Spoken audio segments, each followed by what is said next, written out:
Welcome to the weekly recap brought to you by themortgagereal.com for the week ending April the 10th. Very interesting patterns that we saw this week as far as Wall Street and mortgage rates. When Wall Street soared and broke the 280-point days, we saw interest rates slowly tick up. When Wall Street crashed by the 186-point days, interest rates slowly tick down. Is this a constant variable that you can rely on? Absolutely not. It is a pattern that can form but doesn't always form that way in today's market. Why? We still have to go back to what we've always been talking about, what you've been hearing in the media, the Federal Reserve. The Federal Reserve, with the monies that they have injected into the mortgage world, is pretty much controlling interest rates at this time. So until we see those monies being invested into a lower, what they call coupon base or buying base, we won't see the interest rates really drop. And again, we've hit that floor and we've been seeing that floor. Last thing we wanted to go over going into next week, we're starting to see tenths of a point of improvements in different economic indicators in the country. And it'll be very interesting to see how both Wall Street and mortgage rates react. This week, we saw the 105% Obama Home Affordable Program roll out.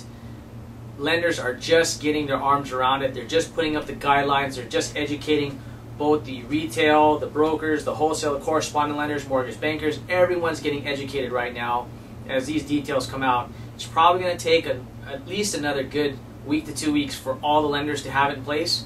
So stay tuned for that, as you will see more pricing, more incentives, different types of programs coming out to assist with what's going on with the mortgages.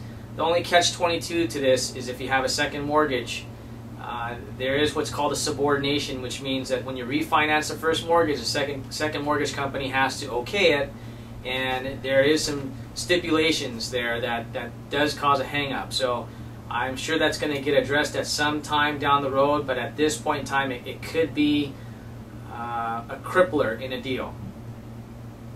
Now, the very last in closing, we just want to take time to express our appreciation and say thanks for the amount of comments that we're receiving back and for all the views that we're definitely having. A lot of people are looking at the loan modification piece as far as what questions to ask a loan modification specialist, an attorney, or just to ask in general to educate yourselves. We've posted that and it's gotten hundreds of reviews just since the time that we posted. So we want to thank you for finding value in that, and please help spread the word, because that's a very valuable piece that actually you'll be seeing from our Professionals Corner. Joe Hochman, our loan modification attorney, actually helped us out to post those questions. So we want to thank him for that. So again, stay tuned. Next week should be very interesting to see if the media starts to pick up on the fact that numbers are slowly starting to show signs of bottom, and slowly tenths of a point showing signs of improvement. Be interesting to see what their commentary is there, and then going in to see how interest rates are going to be affected. Thank you very much. We'll talk to you real soon. Any breaking news, of course, we'll make sure to have that on themortgagereal.com.